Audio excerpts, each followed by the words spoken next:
Welcome back to the beautiful grounds of Durack, the spiritual home of dog sports and dog conformation shows in Queensland.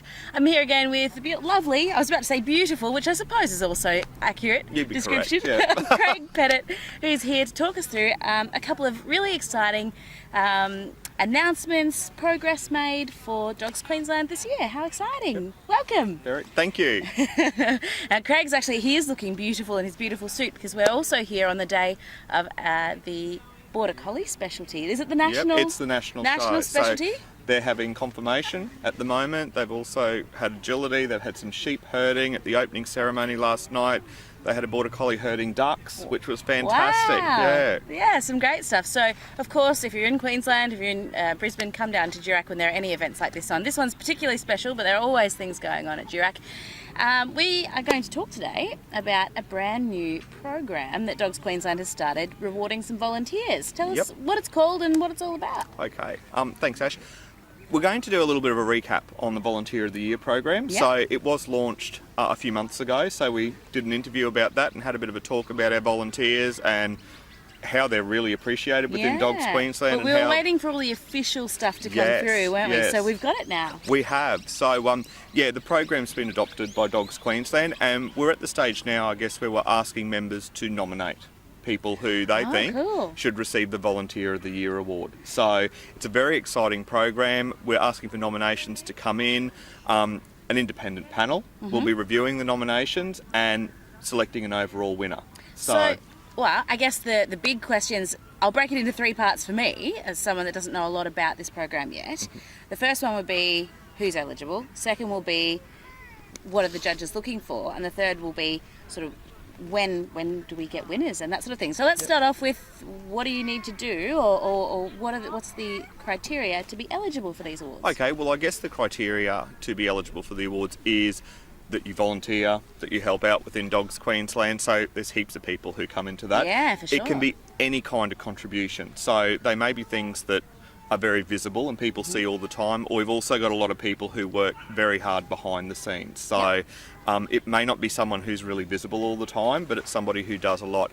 I guess if we're looking at it, maybe looking at people who aren't eligible. So directors aren't eligible. So, I've given everybody else a chance by not being able to do it. So, but basically, to be eligible, there's a wide range of people. Members of Dogs Queensland basically is what we're looking for. We certainly understand, that there's a lot of people who aren't necessarily members of Dogs Queensland, so maybe they're partners and things like that. They do a whole lot of things, and we certainly don't want to diminish the contributions that they're making, but we've just made it open to members at this stage. So it's open to any of the dog sports, agility, conformation, not just dog championship shows? Absolutely. Any members of Dogs Queensland across all the disciplines, all the activities.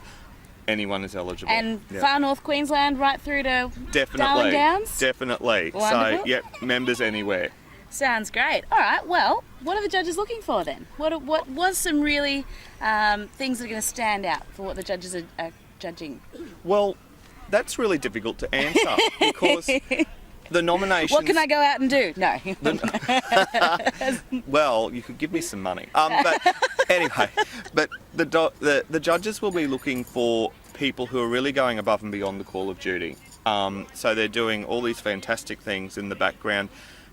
And I guess it's really hard to categorise it because we're hoping that the judges will be surprised as well. Yeah. So they may read some nominations and think, wow, there's people doing all these things that we never understood, we didn't realise they were doing, and they're literally blown away by what our members are doing. So, and it also, I guess, helps us to learn as an organisation all the different things that our members do. So, as I said, there's some things that are really visible, and there's some things that aren't so visible, and it's nice to sort of have that acknowledgement and learn a bit more about ourselves and how we operate. So we're looking forward to anything. And the judges are an independent panel, so they're not Dogs Queensland members who will be doing the judging. I won't tell you exactly who will be, but they will be independent people. So not the people that we would be expecting. And the final question that I'd like to know about this particular program, is there going to be a ceremony? When do we find out who our winners are? So the winners will actually be announced at the Dog of the Year.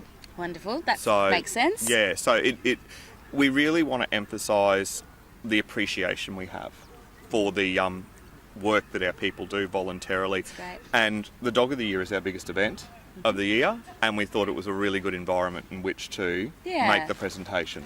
Yeah, especially because Dog of the Year, for anyone at home that doesn't know about that, Dog of the Year has special requirements. Your dog has to have won special awards during the year to be eligible to be invited to be a part of that show.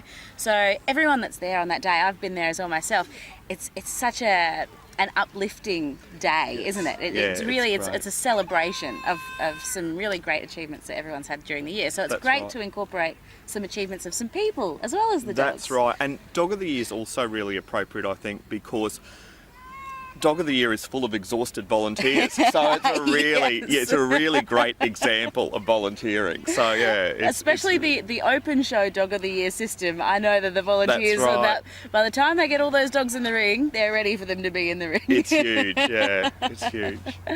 Excellent. So we're really looking forward to it, and I guess we're really asking members to make sure that they do nominate. If they need any information about how to nominate, there's a nomination form, and contact the office to get it. We can certainly make sure that they go out to people. We've planned for an insert to go in the Dog World with a nomination form, so that will be coming out as well in the Dog World. So we would really encourage members to get behind it. It's not one of those things that we are doing just for the sake of doing it. We're really serious about acknowledging our volunteers and the contribution they make, and we'd really like members to get involved with it. And asking for a friend, can you nominate yourself? Yes. The answer is yes. Yes, that is good to know, because sometimes there are things that you think, I've been doing this, and you know what, I'm just going to draw some attention to it. So there's no shame in nominating yourself. There's no shame. No.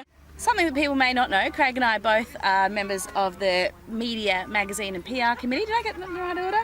PR, Magazine, It's PR, not quite the right order, media. but it's close enough. It's a committee. I'm on it, so I should know the name a little bit better. But no, it's a fantastic group of people that we're all about getting some more information out, trying to encourage new members, and managing a lot of the image, I suppose, of dog showing in Queensland, which is a really fun thing to be a part of. So we're a part of the Magazine PR Committee. Yes. And we are really proud of the fact that we now have a Dogs Queensland marked vehicle. We Yay! are. It looks fantastic. Tell us who can use it. What are we doing with it?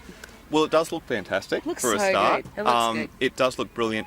And I guess there is the side of it that it's a great tool to promote our organisation. Definitely. It's branded with the Dogs Queensland logos and pictures of dogs, which is very important, and how to contact us. So it's really important. And I guess if people wanted to have an appreciation of the value of it, if you buy mobile signage, it's very, very expensive. Yeah. So this is our own. It's like a billboard that you can drive all around Queensland. It is. So good. And I guess the thing that there's a couple of reasons that we got the Dogs Queensland vehicle. One was because we have a lot of our members who use their private vehicles Definitely. To do things for Dogs Queensland, and with things like our trailer and the like, those vehicles may not always be suitable for that trailer, but people still want to use it. We also need the vehicle to transport items around, merchandise. One of the other reasons that we acquired the vehicle is because within the organisation, a lot of the time we get deliveries to Durack. Yep. So we need items brought here. We may need to shift paperwork from the office to storage. We shift things like merchandise from Durack to the Ekka at Ekka time. Yeah. And on all those occasions, we previously needed to hire vehicles or rely on the generosity of our members to provide their private vehicles for doing that kind of thing. Whereas I guess we considered that it may be advantageous to get a vehicle that's suitable for doing all that and having it available all the time, rather than just relying on the availability of a member's vehicle or going out to the expense of hiring a vehicle for it as well. Now, the Dogs Queensland vehicle goes hand in hand with the trailer, so it is available for members to hire for the purposes of promoting Dogs Queensland at events. So, and there's a way to do it. So we just contact the office if we wish to book the vehicle. Yep. There's a booking form. So a couple of little things to remember about it is that we need to make sure that we're providing our details. So, you know, if I want to take the vehicle out, it is for Dogs Queensland purposes, so I can't use it to do a couple of loads of rubbish to the dump or, you know, go off to a party and take all the grog in the back of it or something like that. We can't do those kinds of things with it. It's solely for the purposes of Dogs Queensland. Yep. And it's a very important tool because it is branded. Yeah. That's our image out in the marketplace. Tell me about how clubs can utilise the vehicle when they've got their champ shows and things running. Well, if they've got their shows, they can use the vehicle to take the Dogs Queensland trailer, which has the breed brochures, information on Dogs Queensland and the like in it, and together they make a great promotional tool. So a few members have actually already booked the vehicle and trailer for their clubs, so it's already had some service. How good. It's gone out to a couple of the ag shows. It's also gone out to the club shows as well, which is brilliant. And the reports that we've heard back from members is that the public have been really interested and really engaging with it. So I know personally from the ECA that when we have the breed brochures on display, public want to collect them all. They love them. They love seeing the different types of dogs. I think even as an exhibitor, I've been at shows since I was, a little toddler. Sometimes I walk into a new grounds or somewhere and I think, where do I even go? Like, where do I go to find out information? And that's for me actually showing at the show, let alone somebody that's never walked into a show before. And so I think it's great having this great centre where you can just see where you need to go for information. All right, to wrap us up, there's been another exciting development for Dogs Queensland where the camping situation has greatly improved for our members. Can you tell us about what the update is? It has. Well, apart from the new permit that we've got on the grounds to enable us to have the motorhomes and the caravans and things like that, which has been great. I mean, this weekend at the Border Collie National, all the campsites were booked out. How good. So we've got about 40, 50 of them, I don't know, but we've got quite a few and they're completely booked out. So it's great to see the members all getting involved in that and using the facilities. One of the things I guess that has been really positive under the terms of our permit is in the past, maybe members have come down for the Echo competition and they've wanted to stay on the grounds because we're sort of building into it. We're having specialties at Durack at the same time that the Echo's on, so members may come down and be showing at the Echo on Wednesday and want to stay for a specialty on the weekend. We thought that the terms of our camping permit didn't allow us to offer camping to our members during that period, but that is actually available. So throughout the Echo period, members can camp at Durack. So that's one of the things that members may want to take advantage of over the Echo period, and it certainly may make it a little bit easier for them because Durack's a fantastic facility. We've got the camping facilities, we've got the amenities blocks, we've got the yards where you can give your dogs a run, and there's plenty of room in a gated area, so it's a nice and secure place to stay during the Echo period. And do you know how we go about booking it? Absolutely. The bookings are done as they are on Show Manager. Okay, so if you want to book a camping site, hop onto the Show Manager website. There's a camping permit button on there that you click into, and it's just like booking a motel basically. You book your site, you book your dates, and you pay for it, and you're done. And the dogs are allowed on the grounds. They absolutely are. Very dog-friendly accommodation. Okay, so if people do want to book during the Echo period, at the moment for bookings we get onto Show Manager, book our dates in, pay for it, have our permit ready to go in the Show Manager application. So if we do want to book during the Echo period, same process. We go in and book the dates that we require and pay for it, and we have our camping permit ready to go. Fantastic. Craig from Dogs Queensland, thank you so much for your time today. Some really great things developing, so keep an eye out for the beautifully marked car and trailer. Come check out the camping. You're welcome at Durack anytime to come and check out anything that's on, and we will see more of that trailer and the car at Echo. We will.